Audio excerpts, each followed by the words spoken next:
શહેરમાં કાયદા અને વ્યવસ્થાને અસર કરતા ઇન્ડિવિજ્યુઅલ્સ, એન્ટી સોશિયલ એલિમેન્ટ્સ, ક્રિમિનલ્સના લિસ્ટ આપણે તૈયાર કરી રહ્યા છીએ.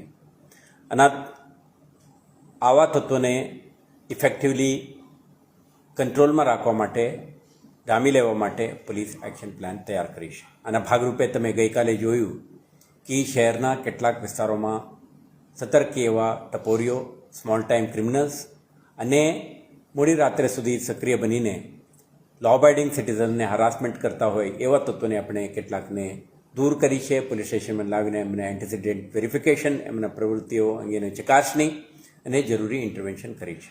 આ જ રીતે આપણે પ્રોપર્ટી ઓફેન્સીસમાં, મિલકત સંબંધી, શરીર સંબંધી ગુનાઓમાં, વ્યાજખોરીના ગુનાઓમાં, બીજા કોઈપણ પ્રકારના ગુનાઓમાં સક્રિય એવા ગુનેગારોને આપણે ટાર્ગેટ બનાવીને કેટલાકને જામીન રદ કરવા સુધીની કાર્યવાહી અને અન્ય કેટલાકને એમના સક્રિયતાને ધ્યાને રાખીને ડોમિનેશન, જે જગ્યાએ આપણે પ્રેઝન્સથી, હાજરીથી ડોમિનેટ કરવાથી એમના નિયંત્રણ લાવવા માટે, સાથે સાથે ઇન્ટરવેન્શન, ગુના દાખલ કરીને અટક કરવા સુધીના કાર્યવાહી કરવા માટે શહેર પોલીસ સતર્ક છે.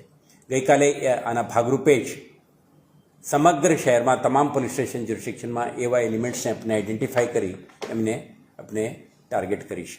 આજે પણ આવા એક્ટિવિટી ચાલુ રહેશે.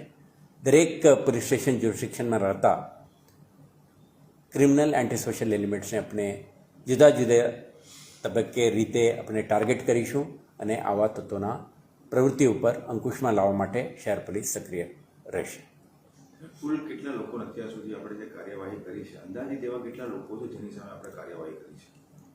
ગઈકાલે આપણે 400થી વધારે લોકોને ટાર્ગેટ કર્યા હતા અને આમાં કેટલાકના વિરુદ્ધમાં પ્રોહિબિશનના કેસ, કેટલાકના વિરુદ્ધમાં ડ્રંકન ડ્રાઇવિંગના કેસ, કેટલાકના વિરુદ્ધમાં જે વાહનો ડેન્જરસલી ચલાવતા હોય એમ્યુ એક્ટ અંદરના કેસો, આ રીતે કેસ પણ કરી છે. કેટલાકને આપણે વેરીફાઈ કરીને એમના નિયંત્રણમાં રહે અને કાયદાના દાયરામાં રહે તે માટે જરૂરી સૂચના પણ આપીને રવાના કરી છે. આ જ રીતે આજે પણ કેટલાક તત્વોને આપણે આઈડેન્ટિફાઈ કરી છે.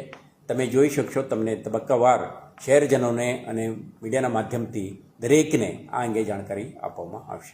સાહેબ, અત્યારે ખાસ કાર્યવાહી તો સરસ છે, પરીક્ષાનો બી માહોલ ચાલે છે, લોકો પણ ઘણી વખત ટી કોફી પીવા કે રિફ્રેશમેન્ટ માટે બહાર નીકળતા, તો એ લોકોએ પોતાના આઈડેન્ટિફાઈ માટે કઈ કઈ વસ્તુઓ જોડે રાખે તો પોલીસની મુશ્કેલીઓમાંથી બહાર આવી શકે લોકો? પોલીસનું આખા ઓપરેશન અસામાજિક તત્વો, ક્રિમિનલ અને એન્ટી સોશિયલ એલિમેન્ટ સામેનું છે. જે લો અબાઇડિંગ સિટીઝન છે, પરીક્ષાર્થી, વિદ્યાર્થીઓ છે, એમને કોઈ ઇનકન્વિનિયન્સ કે હાર્ડશિપ ના થાય તે માટે પોલીસ કાળજી રાખશે. કોઈપણ રેલવે સ્ટેશન જતા હોય, બસ સ્ટેશન જતા હોય, એરપોર્ટ જવાનો હોય, એમને ટિકિટ ફ્લેશ કરી શકે અને અન્ય કોઈ વ્યાજબી કારણસર જે શહેરમાં નીકળતા હોય અને વ્યાજબી ડોક્યુમેન્ટ સાથે, આઈડેન્ટિફિકેશન ડોક્યુમેન્ટ સાથે નીકળે તો પોલીસ એમને મદદ કરવા માટે કડા પગે ઊભા છે. એમને ક્યારે હરાસમેન્ટ કે ઇન્કન્વિનિયન્સ ના થાય તે માટે પોલીસને આપણે સેન્સિટાઇઝ કરી છે. સંવેદનશીલ રહીને બાળકો સાથે નીકળતા મહિલાઓ કે વરિષ્ઠ નાગરિકો કે અન્ય લો અબાઇડિંગ સિટીઝનને કોઈ પણ પ્રકારના ઇન્કન્વિનિયન્સ વગર આ ઝુંબેશ આપણે ચલાવી રહ્યા છીએ.